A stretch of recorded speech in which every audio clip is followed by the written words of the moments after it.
Oh, right, today's the day then. Right, I'll just do a quickie one. So, of controls and things, and then a start. So, lights, part light, full lights, ignition obviously. This one controls, I think it's the back light. So if you've got the back light in the on position and it's not working, it's because this one's not turned on. This one's wipers. It turns 3 different speeds, that works. And then in hazard lights. And then we've got immobilizer. This one tells you, I think that's something to do with the brakes, if the brakes are wearing down. I'm not actually sure about that. I have seen it light up before. Can't remember. And then on the dashboard, the red ones, if your belt comes off the generator or anything like that. So if you get this one come on, stop. Because if your belt goes at the back, you've got no cooling for the engine. You don't want to kill it. High beam, low beam, oil light. Again, if your oil light sticks on, you've got an oil issue. And then you've got your indicators. Fuel gauge, speedo, rev counter. I know some of this is obvious, but... So that's the mileage now. The mileage when it was last serviced is there. So 44, so it was about 3,000 miles ago. And that was serviced by the garage in Australia. After they built it, we'd had a run, and then we went back and they give it a service, a check, and it's been good. On the sheet that shows you the engine build, it'll show you the mileage when the engine was built, which is not much before that. So yeah. Right, handbrake. Twist it and let go. And then you just pull it to pull it on. First is forward and left. Second is back and left. Third is forward and right. Fourth is back and right. Reverse, lift up the thing. Back left. Nice and easy. So, starting from cold. Immobilizer in. Make sure she's in neutral. So your immobilizer light's gone off. Then I always put the key in this way. When you turn it on, you hear the fuel pump kick in. So I think I'm going to give it 1, 2, 3. And then turn it and give it a little bit of gas. And as you can see, I'm just playing with the throttle. So you'll find that if you don't play with the throttle a little bit, it might stall on you and you might have to go again. On the second start, if you've not managed to keep it going, don't keep pumping it. Just get it turning over and then just give it a little bit of gas and it should fire straight back up again. As you can see, the oil pressure is good. Don't panic if you're trying to start it and the key won't go. All the VW locks they're a bit, well, they've got a character, so sometimes you have to fiddle, and it always comes right, they always do. So just warm it up a bit. I'll have a quick little ride out, turn the thing around ready for the recovery guy, and then I'll show you a warm start before I go to work. So we'll just do the wipers. Turn once, turn twice, it goes faster. There's no intermittent bit, it's just on or off with these things. Just while it's, yeah, it's good. So I'll pull that on now. And there we go, looks. If I leave that on, I think it's that one. I could be completely lying here now. Yeah, so I'm turning the switch on, off, on, off. So that's that one. So that controls the backlight. I don't know why they do that, just one of the VW things, I suppose.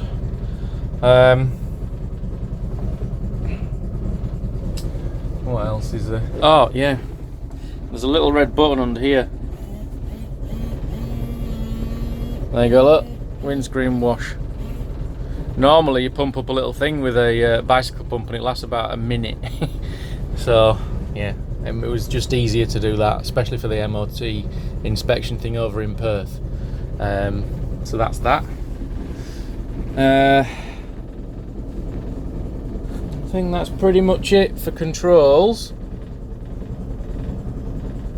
So we'll go have a little run and then I'll be back. Alright, back after a ride. So behind this seat, brake fluid reservoirs there, so you know that's there. Never had any had to top that up, that's all good. With things like door locks, the driver's door, I think you've got to lock that with the key outside. I don't think you can lock that inside, if I remember rightly. The passenger one you can lock inside just by doing that. Like we said before, this one's got issues. The boot lock locks with the key. Again, the locks sometimes work perfect, sometimes they're fiddly. Usual V-dub stuff.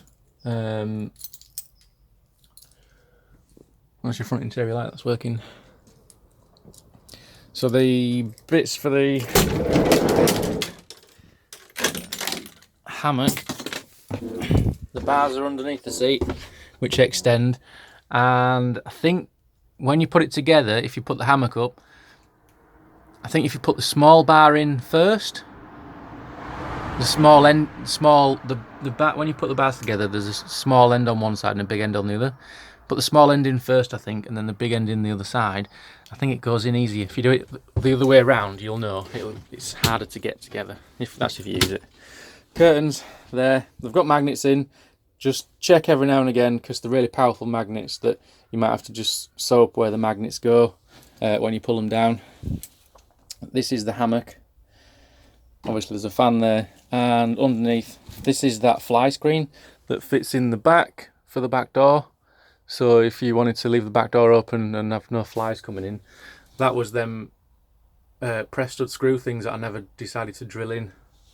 So it's there if you want to use it. Right, I'll just quickly show you the back.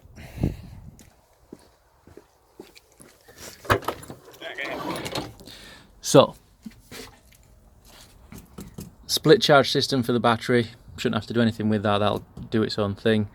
These two relays here, that's a safety thing. So you've got fuel pump and safety relay that kick in at the same time. There's a little fuse on top, it's never had any issues, but it's there in case. So when the engine's not running, the fuel pump and the fuel lock-off relay are off, and when the lock-off relay is off, it's in the closed position, so no fuel gets through. So if you're in an accident, it just it should kill the fuel and everything, be like a safety feature. So when you first turn the ignition on, you let the pump kick in to prime the system and then turn off until you start it. There's some more electrics box here for connections. There's a fuse there, and then your earth connections on this side. With this, it's the bottom switch that turns on the 12 volts inside. The rest of them are spares, so you can add things. That's the hookup. I think I've only ever used that once. That's hookup for the plugs inside. The fuel pump is connected to this fuel pressure regulator, which has got an adjustment on top. That's set exactly right for these carbs. If you go on that Way Out Westy site or the printout I've given you, it'll tell you the pressures it's supposed to be set at, and it's set for that exactly. It's only, I checked it not too long ago just to make sure. And then there's a filter in there for clean fuel. You can't see, but the fuel pipe comes through at the back here through a specially made thing to stop the rubbing, because they were known for breaking fuel pipes. And then you'll see these big tubes appear. That's there's a breather system to link the carbs together to make it run better and more even, and then one goes off to help the brakes. So if you're wondering what that is, the petrol pipes for the carbs link up at the back. They're up here and everything's got like heat shield stuff on it. And then you've got the breather system, which there's a couple of size 10 nuts on the top. So if you take that off every now and again, clean the filter and then put it back in again. Don't leave it soaking wet, because otherwise you get water in your system. You got some spare plug leads, which are yellow ones. There's nothing wrong with them, I just fancied sticking the blue ones on, so you've got some spares. These air filters, they've got 2 wing nuts on. You can unscrew them, take them off, give them a clean every now and again, and I think you can get a coating for them if you need to, but again, that's up to you. These are just dummy tubes for when we talked about the heater boxes. This has got the J tubes on instead, so that's just more for show. The linkage is set up right, the adjustment's there on each side. You shouldn't have to do it, but if you do, it's on the way out westy thing, and you just got to make sure they're exactly even either side. So that's that. And I'm going through things fast, but you can go back and pause it, and your throttle cable comes through and goes into there. Look, that's good. Your electronic ignition, so you shouldn't have to set that. They set the timing by undoing this nut here and turning it. This is for the rev counter, and this is for the oil pressure. And underneath in the bottom of the extended sump is a little wire that comes out from a sensor. That's oil temperature. We spoke about the firing. You've got a gauge up here to tell you it's good. The leisure battery's over on the left hand side, and that's controlled by the split charge. Oil top ups there, checking the oil dipstick level there. This is an alternator, not a generator. The older style had a generator and then a separate box. This is just like a modern car version, so that's all good. I think that's pretty much about it. I'd just either get a V-dub mechanic guy, or just every now and again just check things for being tight and being worn and stuff like that, and you should be alright.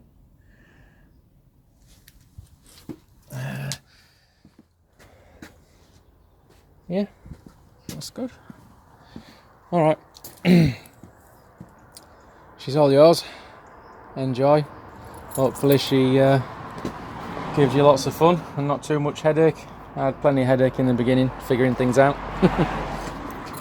So I might just, one last thing, undo the bed like so. I always push the seat belts back through when you're doing the bed into a bed. And you see these arms. So if you leave the arm in that position, the bed's open. When you rock and roll it, pull it all the way to the front, they sit on these things, and then the bed comes out to here as a full double, which is good. So like I said, there's your bars for the hammock. There's another fan there, didn't even know that were there. There's a tyre pump. May as well leave that in, I don't need it. If you were ever having kids in the car, there's a harness point there and there for the child seats if you ever decide to sell it down the line. So not many campers and V-dubs and stuff have harness points in, so having that's quite a bonus if you wanted to take kids, because you can put them in safely. They were put in before the fuel tanks were put in. Right, I'm just gonna, so to close the bed you have to get the bars down, and you might find that this one you just have to push with your hands just to get it in the right position, and then it locks into place like so, and then you're good. Seat belt on that side, although it's pulled through because I moved the bed. There it is if you need it. It's the bottom part on this one that moves and the top part's fixed, so it seems a bit funny when you first do it, but you get used to it. And this one's a lap belt on the side. In the spares box you've got the other one for that side if you ever decide to change it into a full seat. I think this seat was actually extendable if you do some modifications. then lose that bit, but we wanted the full size bed, so yeah, you'll figure that out. Down there, look, that's where you top up your water for your windscreen washers, and you can see the button under the dash.